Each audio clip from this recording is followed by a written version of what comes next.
23 کلو یا 17 کلو کا کرتا ہوا. تو پتہ ہے کیوں ہوا؟ بزرگان دین فرماتے ہیں مدینے پاک سے جو کرتا پہن کر چلے تھے اسی کرتے پر آپ نے پوری زندگی گزاری.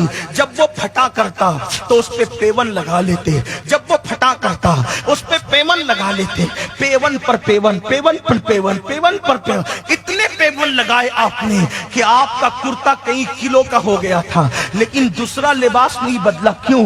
اس کی وجہ یہ تھی کہ غریب نواز کا حال یہ تھا کہ ایک درخت کے نیچے بیٹھے تھے. محسوس کرو اس سردی کو, وہ راجستھان کی آج سے تقریباً 850 سال 900 سال پہلے کی سردی, وہ بارش محسوس کرو, اللہ اکبر, راجستھان کی بارش, اور پھر وہ گرمی, وہ جہنم کی یاد دلانے والی گرمی, اللہ اکبر. لیکن وہ پہاڑوں کی گرمی, اللہ اکبر, پہاڑوں کی گرمی کا کیا حال تھا, قربان جائیں. لیکن میرے خواجہ نے ایک تالاب کے کنارے بیٹھ کر اپنی زندگی کے کم و بیش 40 سال سے زائد کا وقت جو ہے وہ گزارا ہے. برسات تھی, سردی تھی, گرمی تھی, اس مرد کلندر کو ایک فکر تھی, ایک فکر, اور وہ فکر کیا تھی؟ اللہ کے دین کے اشاعت کے لیے آیا ہوں, اللہ کے دین کو پھیلا جاؤں, اللہ کے دین کی خدمت کروں. اس کے لیے کیا کرنا پڑا؟ پانی بند کیا گیا, آپ نے اپنی کرامت کے ذریعے سے پانی کھلوا لیا.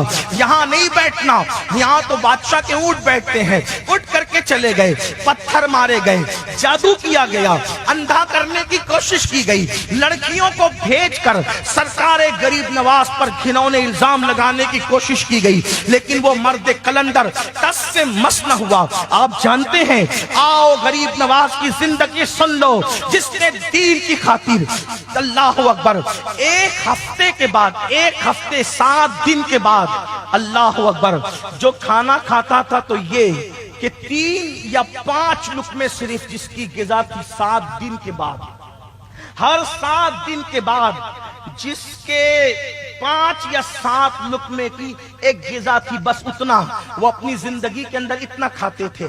اور آخری کے 70 سال فجر کی نماز میں سوتے پڑے رہنے والوں اور چشتی رنگ کا دعویٰ کرنے والوں, غریب نواز کو اللہ نے 97 ایئرز کی عمر عطا کی تھی, 97 سال. آخری کے 70 سال غریب نواز کو کسی نے سوتے نہیں دیکھا, نہ دن میں نہ رات میں. دن کو بھی جگتے تھے, رات کو بھی جگتے تھے. اللہ کے دین کی فکر جس کو جگاتی تھی. اس سے بڑھ کر ایک بات اور بتاؤں, اللہ اکبر, عمر جب 60 کے قریب پہنچی, اللہ کے رسول خواب میں آ کے کہتے معین الدین کیا تم شادی نہیں کرو گے, نکاح نہیں کرو گے؟ عرض کرتے نانا جان میں تو بھول ہی گیا تھا, آپ نے مجھے جو ذمہ داری سونپی تھی ہندوستان میں دین پھیلانے کی, اس ذمہ داریوں میں اتنا ڈوبا کہ میں تو بھول ہی گیا تھا کہ مجھے شادی بھی کرنی ہے. اللہ کے رسول علیہ السلام نے رشتے کی طرف خود اشارہ کیا کہ فلاں جگہ کی وہ فلاں شہزادی ہے, اس کے ساتھ تمہارا رشتہ ہوگا. ان سے کہا کہ میرا بیٹا معین الدین ہے. اللہ